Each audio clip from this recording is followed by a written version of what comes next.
A popular Wake County park closed after a large brush fire breaks out. The dry and breezy conditions blamed for helping it spread and the ongoing search for a cause. Hot, dry, and windy, a perfect recipe for fires. How long the heat's with us and rain chances this weekend. And this unseasonably warm weather means energy bills are soaring as folks crank up the air conditioning. The WRAL investigates the rising cost of energy, forcing families to make big cuts. Welcome to WRAL News here at 7 o'clock. I'm Dan Haggerty. We are at the scene of a fire at Lake Crabtree Park. We're also answering your questions about drought, and we're hearing from the person who was shot at by a guy on an e-bike. 7 p.m. at WRAL.com. Look, a big chunk of this show tonight is happening because you sent us feedback and questions, so please keep them coming. First up tonight, the breaking news at Lake Crabtree Park in Raleigh. Sky 5 flying over this brush fire that broke out there. You can see clearly the smoke coming from the woods. The park closed for the rest of the day. We have Flynn Snyder live at the scene. He's in the WRAL Breaking News Tracker. Flynn, we know that this fire is contained. That's good news, but investigators are still looking into how exactly it started. And Dan, even with this fire contained, the park remains closed. The gates are shut. They will stay this way for the rest of the day. Take a look at that Sky 5 video showing flames and smoke coming from a wooded area near a walking path here at Lake Crabtree Park. No word yet on how the fire started, but crews say it's likely that dry and breezy conditions helped it spread. And even though it is contained, we're told that lingering smoke remains in the area.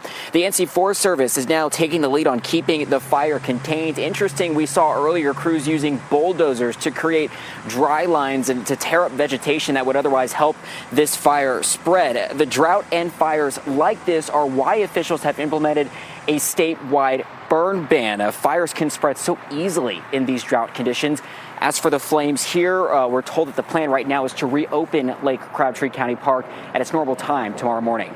Flynn Snyder, WRAL News, live in Wake County. All right, good update there from Flynn. Thank you, Flynn, as we send things to meteorologist Kat Campbell. So, Kat, we're not sure what caused that fire yet, but there are things we do know. We know that the heat and the dry conditions we're seeing right now certainly increase the danger when it comes to fire. Absolutely, and that breeze that cooled us down on this 92-degree day, that's not helping the fire either. The new drought monitor was released today, and we were concerned that the extreme drought would grow, and it did, now expanding into parts of the Triangle. Rocky Mount has been in the extreme drought, so has Lake Gaston, but I want to highlight some of the new communities that have been added.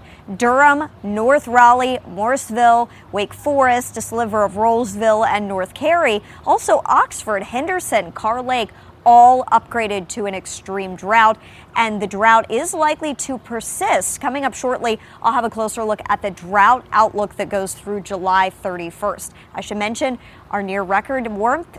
It returned today. We had 92, our second day in a row, tying a record. I'll also let you know how much longer this little April heat wave will last coming up. All right, Kat, we'll check back in. We just know this is on the mind of so many of you at home. We got a lot of emails, many of them into the 7 p.m. inbox last night. Lots of you want to know about the water restrictions that are in place because of this drought. We want to go through a few of those questions tonight. But first, let's put those phase one rules back up on the screen and remind you here. So odd number addresses, they can only use sprinklers on Tuesday. Even number addresses can only use those sprinklers on Wednesdays. There are no restrictions on watering the lawn or plants with a handheld hose. So keep that in mind. You can still do that whenever you want. And remember, this applies to you if you are in Raleigh on the Raleigh City Water System. And that includes Knightdale, Wendell, Wake Forest, Rollsville, Garner, and a few more places. Someone did ask us about whether or not power washing is included in this. It is not. No, you can still wash the driveway or the house, but if those phase two restrictions end up hitting, you're not going to be able to do that either. A viewer named Lawrence wanted to know, how about businesses? Do they have restrictions? Is it all on homeowners? So businesses do have some rules. Restaurants can't serve water unless it is specifically asked for if you request it. Hotels must ask guests to use towels and linens more than once before they're washed. The thing is, those rules are always in effect, right? Not just during a drought. So businesses are encouraged to look into water conservation specifically to their industry. Janet wants to look beyond Raleigh. She wrote, the drought does not respect county lines or city limits. Not all of your viewers live in or even near Raleigh. What about Durham, Chatham and Orange County. So this is where some of the other bodies of water in our area come into play, places like Jordan Lake and the Eno River. So first up, in Cary, Apex, and Morrisville, they depend on Jordan Lake. The town of Cary tells us 216 feet is normal pool elevation for the lake this time of year, and right now the lake is above that level. So no big worries right now for Cary. We asked Durham if they're in danger of a water shortage. The city told us their reservoirs are at 84% capacity, so they aren't in a shortage just yet either. There are 3 water systems in Orange County. One that serves Chapel Hill and Carrboro. They told us that their water supply is at 90%. They don't start putting in restrictions until it hits 70%, so they have some leeway. For Hillsborough, they consider it a shortage only if they have enough water for 180 days, and officials tell us they currently have enough for 262 days, so they're above the threshold as well. We reached out to the 3rd Orange County water system as well as the one in Chatham County. We haven't heard back from them yet. We will let you know. A couple of viewers had some ideas, though, on what we can do to solve the water shortage. William, he asked, when Falls Lake and other reservoirs fall during a drought, are there plans to dredge the reservoirs to increase their capacity? So if you're not familiar with this, dredging is when crews go in and they remove the silt and the sediment from the water basin to restore some water shortage capacity. And we asked the Raleigh water people what they plan to do if this makes sense. And they said right now, no dredging in this situation. The U.S. Army Corps of Engineers, they would be the ones that would have to do that job, and it would be super expensive at Falls Lake. They could try it at some smaller lakes, but the city says that really wouldn't make any meaningful long-term impacts.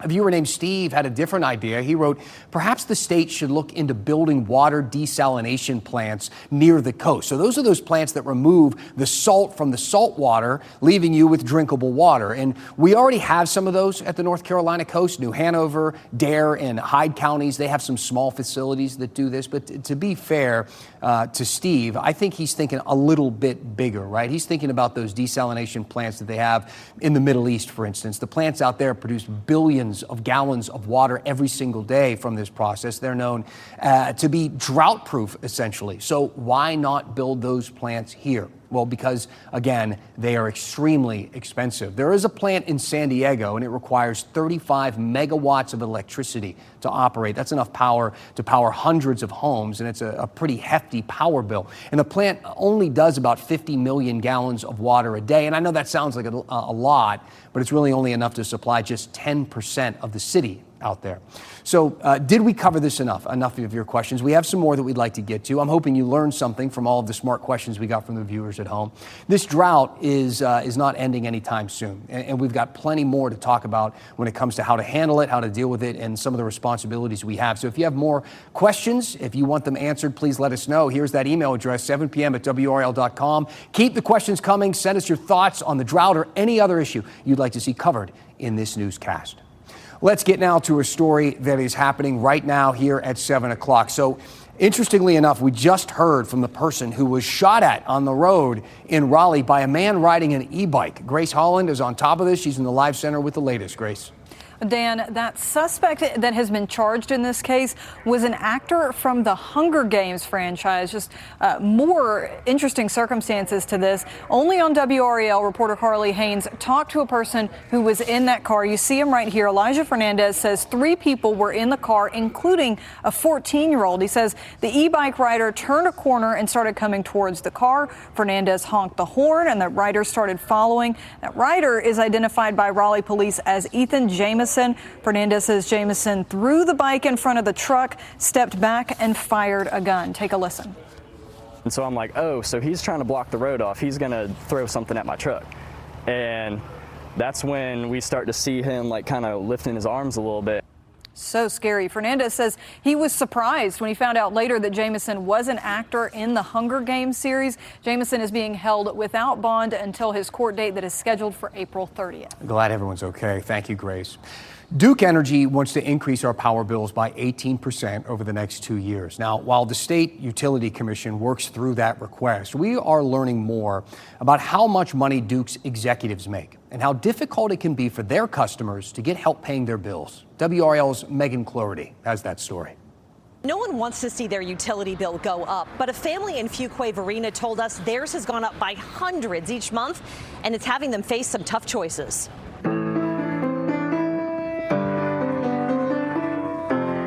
Melanie Joseph's kids are spending more of their time offline as their family had to cut streaming services and other costs to make ends meet. We have to, we'll budget what we think it's going to be, and then we'll get the bill, and it'll be like $100 more or $200 more. And what does that mean for your family? That means that we're running out of corners to cut. You know, when we have to look at the bills, how much gas we can put in the car, where we can go, where we can't go. Joseph has reached out for help and found social services has no more funds to give. A federal program only provides relief during the winter, and she hasn't found a church willing to assist. Duke Energy also has its Share the Light Fund, which asks customers to contribute and help their neighbors. So far this year, $1 million has been distributed. Last year, they say, it was $4 million. In the meantime, we've learned Duke Energy CEO Harry Sedaris made more than $13 million during his 9 months at the helm last year. It's a lot of money, but his total compensation is lower than CEOs of similar-sized energy companies. Nevertheless, it doesn't sit well with Joseph. Sick to my stomach, because that would be enough for me to, buy a house and not have a mortgage to pay, and that's all I'm trying to do. In Raleigh, Megan Cloherty, WRAL News. So you heard Megan there mention what it takes to qualify for that federal program that will help you to lower your power bills. $62,000 a year for a family of 4. All right, I want to put that into perspective. So UNC, they offer to pay full tuition and fees for undergrads whose families make less than $80,000 a year.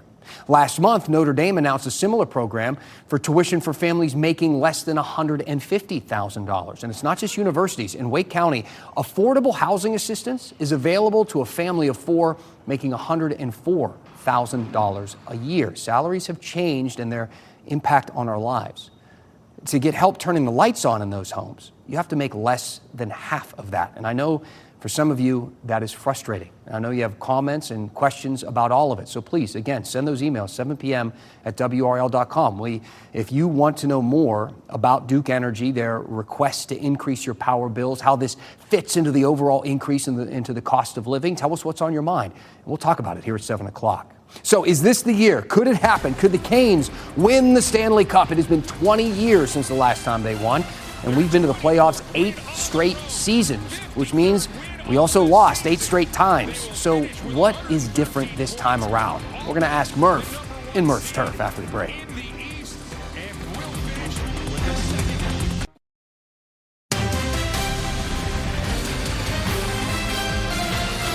Hey, here's what we got coming up for you tonight on WRAL News at 11. So the search is on for a person who left an NC State student with a traumatic brain injury. We're hearing from his classmates who are rallying around him and his family. That story is tonight. The Carolina Hurricanes, they're back, man. They're back in the playoffs, 8th year in a row. That's something. We're excited about that. The team put up the playoff banners outside the Lenovo Center. They're over the roads nearby. It's exciting. But we've seen this before, haven't we? Yeah, we've gotten used to the Canes reaching the postseason, which, look, we don't want to be spoiled, but the question is, can they get over the hump? Can they get it done this year? Can they win a Stanley Cup? To find out if this year is going to be different, if this is our year, I took the trip to Murph's Turf.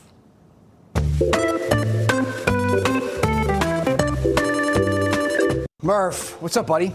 Just planning my NHL playoff schedule here. Let's talk hockey.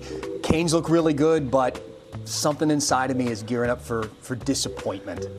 Dan, you got to get over that, right, buddy? I know it's been 8 long years of these playoff runs and not making the Stanley Cup Finals, but maybe this year's different. The Hurricanes have added some pieces to their very good core. The Oilers, Keandre Miller, some of the younger players, got some experience last year. Maybe this is the year they get it done. What else has changed going into this playoffs compared to the last 8 where we just don't seem to cross over the hump? Well, they're healthy for one, right? It's a long season. Lots of guys get bumps and bruises. Carolina dealt with that early in the season, and they were going into these playoffs very healthy. The other thing is Florida's not here, right? They've been the nemesis for Carolina for the last couple of years. They are out of the playoffs, didn't even qualify, which I think shows you how tough it is to do what the Canes are doing. But they're not in the way. The bracket luck is sort of in their favor. and they're healthy. So those two things combined, I think, should give you some optimism. Look, despite having a great season and going into the playoffs as one of the favorites to win the Stanley Cup, when it comes to goalkeeping, they aren't really at the top of the heap. And when we get into the playoffs, 7-game series, goalkeeping really matters. What do we know about who's going to be in goal for the Canes? Well, Rod Brindamore's not tipping his hand just yet, but expect to see Freddie Anderson and expect to see Brandon Bussey in some combination, right? They've gone to rotations in the past. I imagine they'll use both guys to keep them fresh this time as well. And you're right. Those guys aren't world beaters. They're very good goaltenders, and Bussey's been a magical story this year. Waiver wire pickup to winning 31 games in the regular season. But certainly, they don't have the Hall of Fame type goaltender that you would love to have going into these playoffs. That being said, their system, the way they play, their defense, they've gotten much better offense this year. Maybe they have enough pieces to make that work. Look, as far as they have gone in the playoffs, Eastern Conference Championship appearances have become a regular for Carolina fans, but there's just something different and magical about making it to the Stanley Cup. It's been 20 years since we have been there. I was living here at the time, and it was fantastic. You know, what can we say to fans who are maybe new to the area, too young to remember that, about how magical a run like that can be? Well, 20 years is a nice round number, right? It'd be nice to bookend 2006 with 2026. Part of it is, right, we're divided loyalties around here. We have State fans and Carolina fans and Duke fans and everybody else. Well, there's only one pro team, at least in the major sports, and that's the Hurricanes. And everybody can get on board, and it's sort of a daily grind, almost like baseball in some ways. For 2 months, you're playing almost every other day. You're kind of living and dying with this series. And then the next series, and then the next series, and you're coming back from 2-1 down, or you're trying to close out a sweep.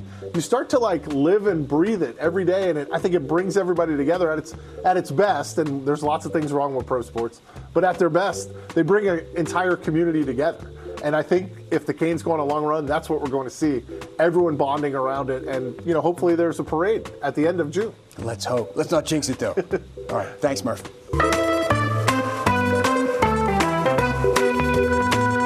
Another plus to going to watch live hockey is the air conditioning. Meteorologist Kat Campbell is outside in the heat, and the heat is sticking around, Kat. Oh, yeah. And Saturday's game, it's going to be 94 degrees. So tailgaters, pack the fans like you would at Carter Finley in September. I mean, it's going to be hot out there. 92 degrees was our high today. That ties the record in 1941. Yesterday, we had 92, which tied the record in 1941 as well. I just want to clarify. Yes, that is correct. 2 days in a row with very similar numbers. Now, we've got to talk about some not so great news. I told you about the drought at the top of the newscast. Also new today, the drought outlook was released. This is the seasonal outlook, and it goes through July 31st. In brown, which includes most of our viewing area, that is where the drought is likely to persist. In the light tan color, in eastern North Carolina, that is where the drought persists, but it could improve a little bit. So we're going to be watching this very closely. It is not good news that the vast majority of North Carolina is still expected to be in a drought this summer, and most of North Carolina not expecting those improvements like the eastern part of the state. Current drought monitor, severe to extreme drought across our area right now, and the extreme drought dropped south into parts of the Triangle, North Raleigh, Durham included, and then our northern counties toward the Virginia border have been added as well. Fire danger continues. It's been breezy today. That breeze has been great given the heat, but it has also led to quite a few brush fires in the area. This weekend, we could see some rain on Sunday.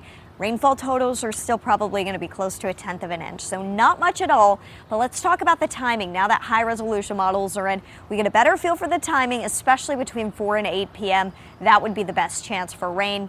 Overall, it's not going to be a lot of rain, but maybe it'll help with the pollen and cleanse the air a little bit. We would need about 9 inches of rain to end the drought in Wake County. We're talking 1/10 of an inch for Sunday. There is also a small 20% chance for rain tomorrow morning, but that's about it. And then a pretty big temperature drop next week. Lows dip back into the 40s, Dan. Boy, that puts into perspective. We need 9 inches. We're getting 1/10 of an inch, but we'll take whatever we can get. Kat, thank you. Maybe one of the most important things that Christina Cook learned from her trip to the moon isn't so much about space or science, but about courage and confidence. One last thing, and some of your feedback after the break.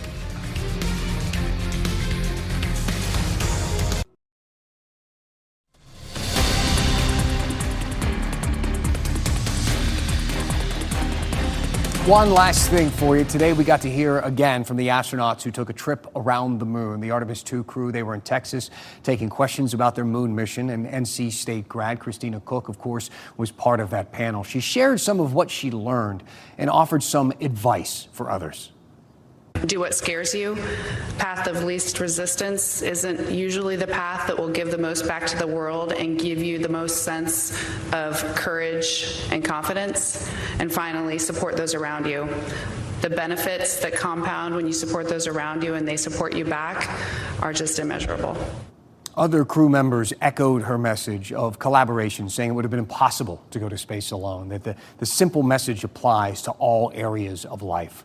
Wanted to give get to some of your feedback quickly tonight from some of you watching at home. First up, Tyler asked, why don't the counties have a standard definition from when water restrictions go into place? And that is a really good question. When we were researching this, the metrics that different cities and counties use, they're kind of all over the place. But I guess it makes a little bit of sense. It's a bunch of different places with a bunch of different population sizes and water use and needs and different water sources. So they all kind of have their own ways of dealing with it. Teresa said, how can they ask you to only use one towel at a hotel? Yeah, it's a little confusing, maybe the way we said it. It makes sense. The rules are interesting. It's not that you can only use one towel. It's that you can only use the towels that they give you.